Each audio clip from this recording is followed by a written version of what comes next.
Hello friends, જય શ્રી કૃષ્ણ. કેમ છો તમે બધા? મજામાં? આશા રાખું છું કે તમે બધા મજામાં હશો.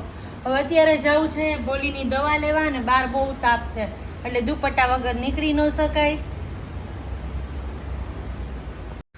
હવે નીકળી ગઈ છું જો હોસ્પિટલે જવા, કારણ કે ભોલીને દાંતમાં બહુ પ્રોબ્લેમ છે એટલે દાંતના દવાખાને જવું છે. હોસ્પિટલે પહોંચી ગયા છીએ અને થોડી વાર વેઇટિંગમાં બેઠા પછી ડૉક્ટર સાહેબ પણ આવી ગયા હતા અને જો ભોલીની ટ્રીટમેન્ટ ચાલુ છે દાંતની, અને એને દાંત પડાવવાનો હતો એવું હતું. હવે આ ઘરે આવી બહુ બધો સામાન હતો, લેતા આવતા મોડું થઈ ગયું એટલે ગુડુએ જો ઘણી બધી તૈયારી કરી લીધી હતી. આવીને હાથ પગ મોઢું મેં ધોયા અને એને ખીચડી પલાળી દીધી હતી, લોટ બાંધી દીધો હતો. આજે ઘી બનાવવાનું હતું ઘરનું, એ પણ થઈ ગયું હતું. હવે જો રીંગણનું પીસવાળું શાક કરવું છે તો એ કરું છું. આમ તો રીંગણ બટેટાનું શાક સારું લાગે પણ મેં બટેટું નથી નાખ્યું, એના બદલે દૂધી નાખી છે. એ મેં સમારી, એ ક્લિપ આવી નથી, ખબર નહીં કેમ શૂટ નથી થયું. હવે જો રીંગણનું શાક વઘાર્યું છે તો એમાં એક મરચું નાખી દીધું છે ને જો તમને બતાવું આ દૂધી છે. તમને એમ થાય કે રીંગણ ને દૂધીનું કેવું, પણ રીંગણ શું ઉનાળામાં થોડા ગરમ પડે એટલા માટે મેં થોડો દૂધીનો કટકો હતો તો એ પણ સાથે નાખી દીધો છે. અને જેમ આપણે બેઝિક મસાલા અને લસણની ચટણી સાથે મેં આ શાક વઘાર્યું છે. આ શાક મેં કુકરમાં નથી વઘાર્યું, આવી રીતે છૂટું છે એટલે કે પેનમાં વઘાર્યું છે. જો શાક ચડવા આવ્યું છે, હવે થોડું પાણી નાખી દઈએ અને થોડી વાર પછી હું આમાં ગોળ નાખીશ, કારણ કે રીંગણનું અને દૂધીનું શાક મિક્સ કર્યું છે ને એમાં રીંગણનું શાક એમને કડછું લાગે એટલા માટે થોડો ગોળ નાખ્યો છે.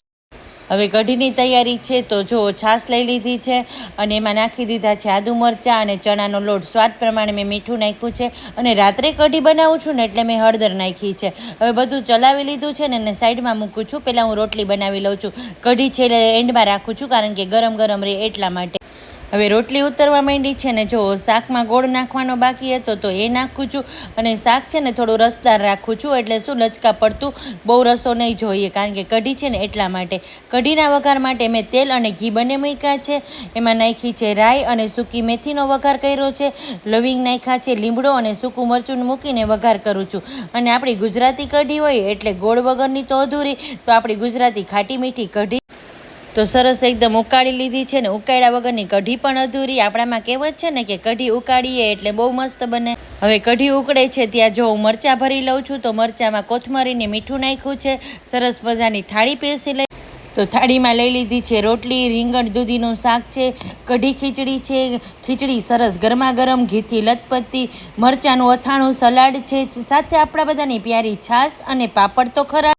હવે ગેસ્ટ હતા એટલે જો તમને બતાવ્યો તો શ્રીખંડ પણ હતો પણ મેં કઢી સાથે પીરસો નથી તો એ જમ્યા પછી બધાને. તો આવી હતી આજની